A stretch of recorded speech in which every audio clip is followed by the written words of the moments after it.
Hey YouTube, welcome back to another video. Thanks for checking it out. Hope you guys are doing awesome. Catching all your finds, scoring all your grails, all that good stuff. So today we've got the new Lanard Alien Xenomorph. Now recently a couple of weeks ago, I had done a video review of the new line or the new wave of the Predators, and I was a little disappointed. I really liked the first wave. I liked the Predators. They were solid, they were sturdy, they were cool. Not the best articulation, but the articulation actually worked really well for the price point. So the detail was good, the accessories were kind of cool, the accuracy, the representation, that was it. It met a lot of, little standards. Of course, it wasn't up to NECA accuracy standards, and granted, I'm not a huge NECA fan anymore. I went all out on NECA one time, just a couple of years ago.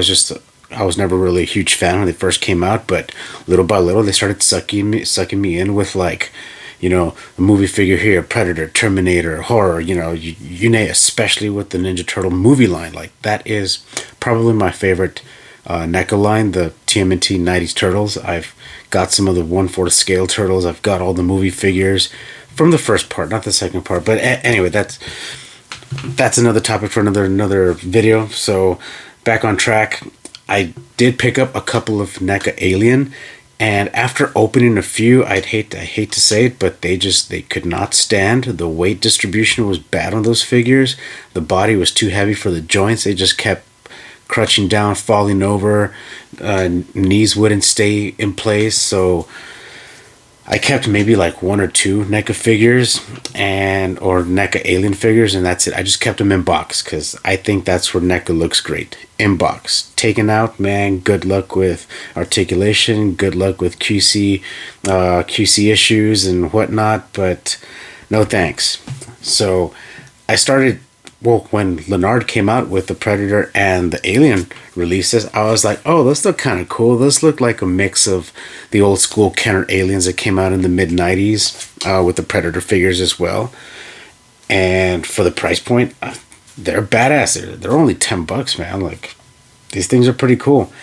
They're cartoonish in a sense, and of course, you can already tell there isn't a whole lot of paint application, but you can paint them out, give them a wash, detail them yourself. So that's what's really cool about these figures. And I do like a lot of the accessories that they come with. Like, one of the other Alien figures that I got, I was able to get Spike. And of course, this is a pizza from the Splinter movie figure. So I just, this is a badass little accessory as a stand-in in your shelf. So, but of course, I am a Predator and Alien, especially 1979 Alien fan. I do have a couple of other Aliens. I've got this other runner from the first wave, and this one also came with, I think, this one came with the Spike accessory figure, so that's why I picked this one up. But alright, let's get into it. So here we've got this one is the Warrior Xenomorph. We've got the Drone Xeno and the Runner Xeno. This one comes with a cool glow-in-the-dark face hugger inside his little canister, so that's really awesome. The Drone Xeno comes with the egg that's hatched with, of course, the face hugger coming out. So clear open face window, awesome green coloring. I like the whole Alien art. It is super badass. It tells you here it's a glow-in-the-dark accessory piece.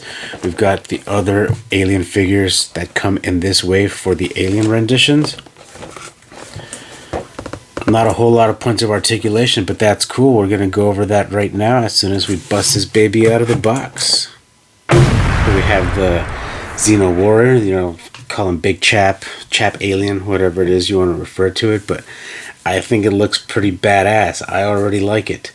Although there are some little issues already taking him out of the box that I was a little afraid of from experiencing from the new line of the Predators. One of the legs is just really, it's just loose. So granted, he still stands fairly well. It's a solid figure. It's cool. It's not super flimsy, but he'll stand. And I've been working on a couple of diorama pieces, so this is one that's still a work in progress. I still have a little more features to add to it, but this is what it's like so far. My own little rendition of a Stargate. You see, he poses awesome. Is great stand-in alien figure, and like I said, not so many points of articulation. The head rotates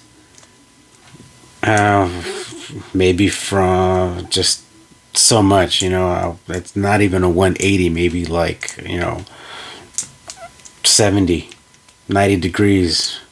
The tail does swivel side to side. He does have a full 360 on his arm. Elbow swivel here. Wrist articulation. It doesn't hinge up or down. Not a waist twist, but he does have some abdominal movement, so that's cool too. Thigh rotation, not so much, but it does turn inward and outward quite a bit. Doesn't split. Does kick back. Does move forward. And we got single joints on both the knees and the elbow. He's got the ankle rocks a bit. It doesn't hinge up or down, but it does rotate side to side. So again, like I was saying, oh, and his jaw moves. So that's neat. It's just too bad that the other little piece that retracts from his mouth they don't have a feature here that makes it pop out. It would be really cool if it had that. So, but that's really it for articulation. And just check out the detail, you know. It's got the rib cage, his clavicle that extends to the top, some of the armor, as you can tell. So we can always add some wash here, maybe darken it up a little bit, maybe other shades of green, forest green, some black, some gray, put some red on top of his skull here. The only other paint application that you slightly see are the silver teeth. So he's one of those bad little kids that, you know, has silver teeth, those little troublemakers.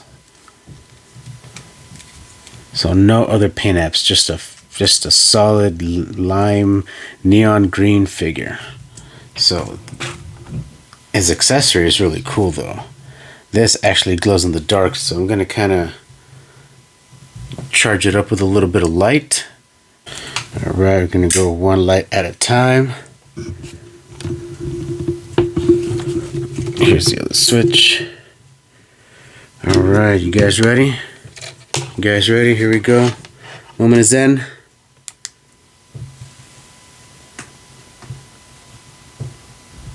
Well, you get the idea. So the face hugger actually glows, but with the right amount of lighting, or even with one of those LED flashlights, if you flash it into it, it'll pick up tons of charge, and it will glow fairly bright. So as I was saying, you can use this as a stand-in figure for other lines. I think this would make a great pizza monster, just like the alien runner here. Let's move this out of the way for a bit. So I think these figures make great stand-ins, especially for the Ninja Turtles. So that's actually a good little scale there from the Loyal Subject's Best Action Ninja Turtle figure to the alien. So if you didn't get a chance to get the NECA Pizza Monster Ultimate Deluxe set, you can modify some of these, and there you go. You got some badass pizza monsters. Or let's say the Joes are on a mission, just like the way Dutch and Dylan were on a mission for Predators. Like shit, you can even stand them in with some of your G.I. Joe classifieds. Like, I think they scale pretty well. They're not super out of range. Of course, they're no NECA, but I mean, hell, you can even probably do. You can even do some of your 3/4 scale inch G.I. Joes if you got any.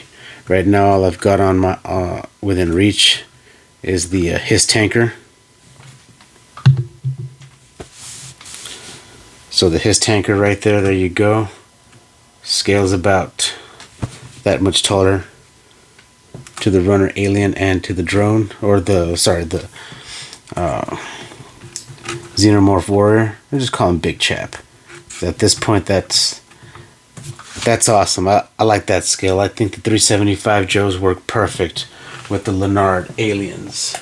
And this is how they scale to the Super 7 turtles. And it's also pretty decent scale as well. I think it works well. It's cool.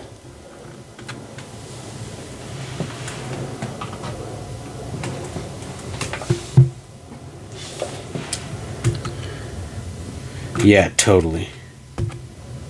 Totally. So anything under 4 inches would scale pretty well with the Lanard aliens. Or you can always, again, just, if you don't want to open up your NECA and you want something visible and open and on your alien shelf, movie shelf, horror shelf, whatever, I think they make great fill-in figures. So that is it. If you guys are out at Walmart, they are exclusive to Walmart. That's where you'll find them. They're only $10. I think they make badass figures. They've got awesome accessories, especially this new line with the glow-in-the-dark accessories. Oh, and yeah, this is the rendition of the first wave of the Lanard alien. So there's another runner, there's another drone, and another Xenomorph warrior. So you see this one's got a couple more paint apps. It's got a shaded green, silver teeth as well, blue with some darker blue inlay marble type of washing there. His forearm weapon blades here also too have some type of green paint, as you can tell. So they put a lot more effort into the first wave, just like the way they did the Predators, because the Predators in the second wave just they kind of suck. They look great, and you see these joints are much tighter, a bit more solid. So it could be an overall factory issue. Maybe they changed manufacturers. You never know, but that is the difference this time around. But thank you guys for checking this video out. Hope you liked it. Be sure to subscribe, like, comment. Let me know what you think. And happy hunting. I'll see you guys on the next one.